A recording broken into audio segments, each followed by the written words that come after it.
तो finally guys एक नया अपडेट मैं आपको देने जा रहा हूँ जेकेएसबी क्लास फोर्थ के पोस्ट के रिगार्डिंग। यहाँ पर क्या एलिजिबिलिटी, एज क्राइटेरिया क्या रहता है, क्वालिफिकेशन क्या रहता है, सारा प्रोसेस यहाँ से बताऊंगा और साथ साथ सिलेबस के रिगार्डिंग यहाँ पर मैं आपको इन्फॉर्मेशन देने जा रहा हूँ। तो यहाँ पर बताया जा रहा है लगभग 2500 से लेकर 4000 पोस्ट क्लास फोर्थ के यहाँ पर इनकी वैकेंसी हो रही है।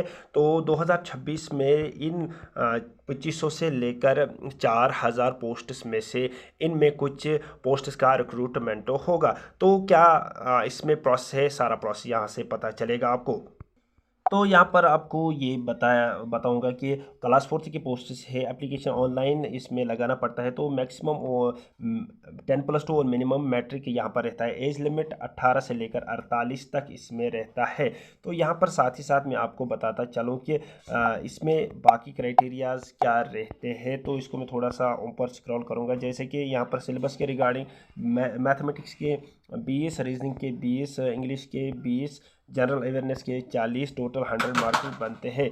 तो इसके अलावा यहाँ पर इसको मैं थोड़ा सा ये आपको सिलेबस यहाँ पर मेंशन किया गया है इनकी तरफ से, यही सिलेबस रहता है क्लास फोर्थ का। तो यहाँ पर इसके अलावा यूटी कैटेगरी के बारे में यहाँ पर आपको बताऊँगा मैं। 85 का मार्क्स का यहाँ पर रिटन एग्ज़ाम रहता है। और साथ ही साथ कैंडिडेट्स वो जिनके घर में कोई भी गवर्नमेंट एम्प्लॉय नहीं है, 5 मार्क्स रहते हैं उनको अलग से।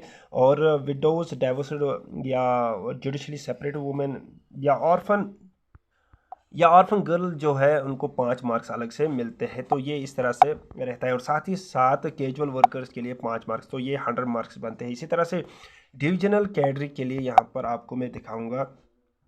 टोटल रिटर्न 80 रहते हैं।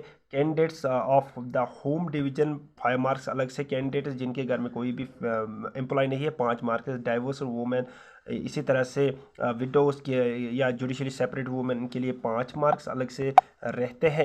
तो ये और इसके अलावा casual workers 5 marks, total 100 marks यही बनते हैं। साथ ही साथ यहाँ पर डिस्ट्रिक्ट कैडर के लिए 75 मार्क्स रिटन टेस्ट रहता है। और साथ ही साथ candidates of the home district 10 marks. और जिनके घर में कोई ये एम्प्लॉय नहीं है, गवर्नमेंट एम्प्लॉय, 5 मार्क्स वो अलग से रहते हैं। और साथ साथ विडोज, डाइवर्सिड या women separated judicially 5 marks. Orphan girl उनके भी 5 मार्क्स अलग से मिलते हैं। तो इसी प्रकार से यहाँ पर ये टोटल कैजुअल वर्क्स के 5 मार्क्स और साथ ही साथ टोटल ये बनते हैं 100 मार्क्स। तो इस तरह से ये रहता है। साथ ही साथ यहाँ पर बताऊँगा मैं एज क्राइटेरिया क्या रहता है, वो यहाँ से मैं आपको बताने जा रहा हूँ। तो सिलेबस तो मैंने आपको दिखाया ही है। और यहाँ पर अगर आपको मैं एज की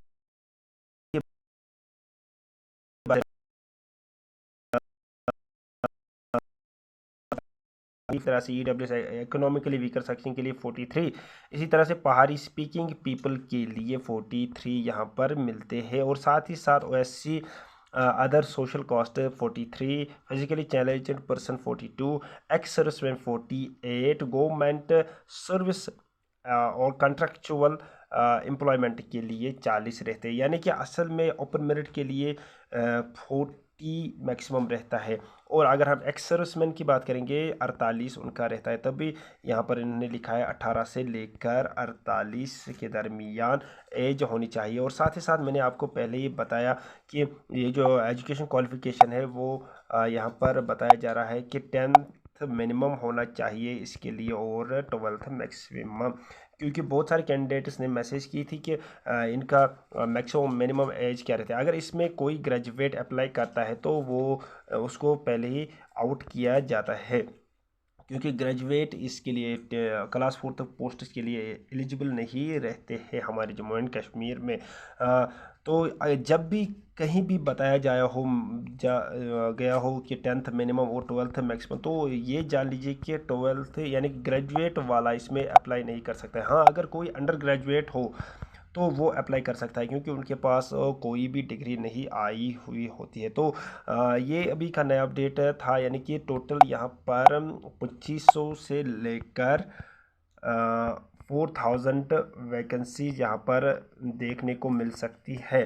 तो 2026 में ये पोस्ट्स का रिक्रूटमेंट होने जा रहा है। इनमें से यानी 2500 से लेकर 4000 जो वैकेंसीज़ है, इनमें से कुछ का रिक्रूटमेंट होने जा रहा है 2026 में। तो ये अभी का नया अपडेट था। वीडियो पसंद आया होगा लाइक शेयर ज़रूर कीजिएगा, सब्सक्राइब कीजिएगा। मिलते हैं नेक्स्ट वीडियो में, तब तक के लिए थैंक यू वेरी मच।